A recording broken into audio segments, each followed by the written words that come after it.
का भी व्रत है और साथ में तीज का भी व्रत है, तो कौन सा व्रत करूं मैं? तो उस समय पर आपको पशुपति व्रत छोड़ देना चाहिए। फिर आप तीज का व्रत कर लो, या चतुर्थी का करती हो तो चतुर्थी का करो, छठ का करती हो तो छठ का करो, नवरात्र के व्रत करती हो तो नवरात्र के करो। 5 व्रत पशुपति होते हैं। व्रत करने के लिए जब आप निश्चित करें कि मुझे इस सोमवार से पशुपतिनाथ के व्रत करना है, जीजियों भाइयों ध्यान रखना, उस दिन सुबह स्नान करने के बाद में बड़े प्रेम से पूजन की थाली लगा लो, उसमें चंदन, अबीर, गुलाल, जो भी आप रखना चाहें, रौली, चावल, मूली, जनेऊ, पंचामृत, चाहो तो अलग अलग ले जाओ, चाहो तो एक साथ मिलाकर ले जाओ।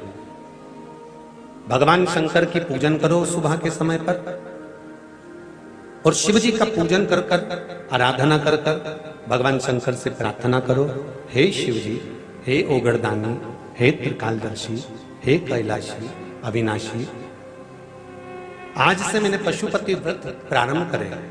बाबा मेरा ये व्रत इस कार्य के लिए मैं कर रही हूं, आप स्वीकार करना, बाबा को निवेदन करना।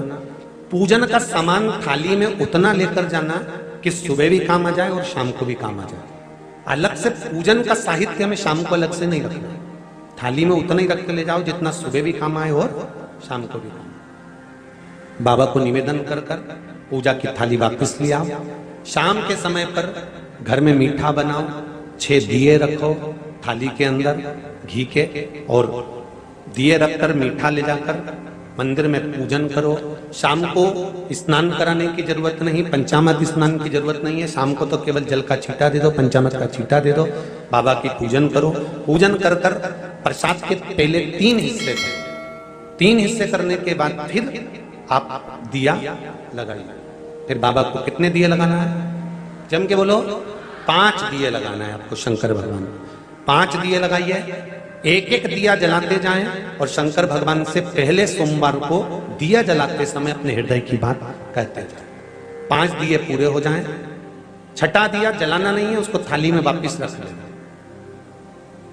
दिए को थाली से नीचे उतारना जरूर। कौन से दिए को? जम के बोलो जरा। छठे दिए को मंदिर में उतारना जरूर और फिर वापस थाली में रख लेना है। प्रसाद 2 हिस्से मंदिर में छोड़ना है, 1 हिस्सा थाली में रख के ले आना है। पूजन कर कर बाबा को निवेदन कर कर वापिस आइए। शाम को जब घर में प्रवेश करो, सीधे हाथ की ओर घर में अंदर जाते समय अपना जो राइट हैंड हो, अपना जो सीधा हाथ हो,